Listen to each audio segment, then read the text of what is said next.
అత్యాచారం ఆరోపణలు ఎదుర్కొంటున్న మాజీ సీఐ చిన్నమల్లయ్యను చిలకలూరుపేట కోర్టులో హాజరుపరిచారు. అంతకుముందు వినుకొండ పోలీస్ స్టేషన్లో లొంగిపోయారు. కేసు నమోదు తర్వాత అజ్ఞాతంలోకి వెళ్లిన చిన్నమల్లయ్య బెయిల్ పిటిషన్లను సుప్రీంకోర్టు, హైకోర్టు కొట్టేయడంతో పోలీసుల ఎదుట లొంగిపోయారు.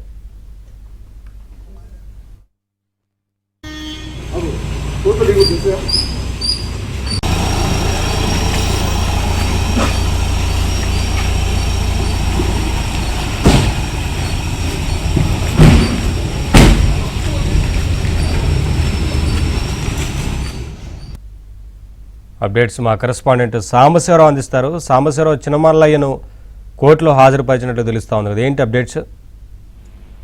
నవీన్, పల్నాడు జిల్లా వినుకొండ మండలం బ్రాహ్మణపల్లిలోని తన ఫామ్ హౌస్ లో ఒక మహిళపై అత్యాచారానికి పాల్పడిన ఘటనపై చిన్నమల్లయ్యపై వినుకొండ పోలీస్ స్టేషన్ లో ఈ నెల ఏప్రిల్ 29వ తేదీన కేసు నమోదైంది.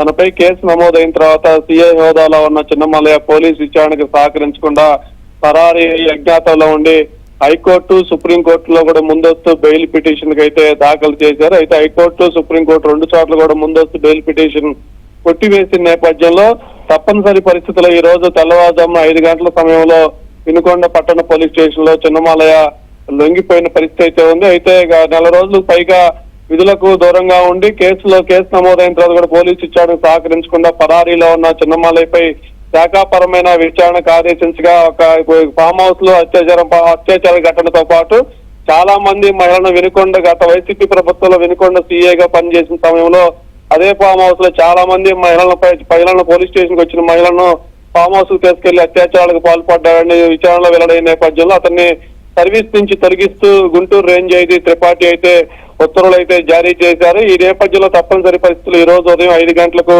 వినుకొండ పోలీస్ స్టేషన్ లో లొంగిపోయారు. అయితే ఇప్పుడు వినుకొండ నుంచి చిన్నమల్లయ్యను చిలకలూరుపేట కోర్టుకు అయితే పోలీసులు తరలించి ఇప్పుడు కోర్టులో అయితే హాజరుపరిచారు. మరికొద్ది నిమిషాల్లోనే చిన్నమల్లయ్యకి రిమాండ్ విధిస్తారా అయితే బెయిల్ విధిస్తారనేది కూడా మరికొద్ది నిమిషాల్లో తేలాల్సి ఉంది. అయితే ఇప్పటికీ నెల రోజులకు పైగా చిన్నమల్లయ్యపై కేసు నమోదైతే హైకోర్టు, సుప్రీంకోర్టుకి ముందస్తు బెయిల్ పిటిషన్ దాఖలు చేసుకునే వరకు పోలీసులు అతన్ని అరెస్ట్ చేయకుండా అతను కాపాడారనే విమర్శలు అయితే వ్యక్తమవుతున్నాయి. చిన్నమల్లయ్యని సీఐ పోస్ట్ నుంచి పూర్తిగా బర్తరఫ్ చేసిన నేపథ్యంలో ఆ చిన్నమల్లయ్యని నెల రోజుల పైగా కాపాడిన పోలీస్ శాఖలోని వ్యక్తులు ఎవరు, వారిపై కూడా విచారణ జరిపి చర్యలు తీసుకోవాలంటూ కూడా వినుకొండ పట్టణానికి చెందిన ప్రజానీకాల నుంచి అయితే డిమాండ్ వస్తుంది. అయితే మరికొద్ది సేపట్లోనే చిన్నమల్లయ్యకి రిమాండ్ విధిస్తా లేదనేది కూడా తెలిసే అవకాశం అయితే ఉంది. Naveen, thank you Sambasivarao, thanks for the updates.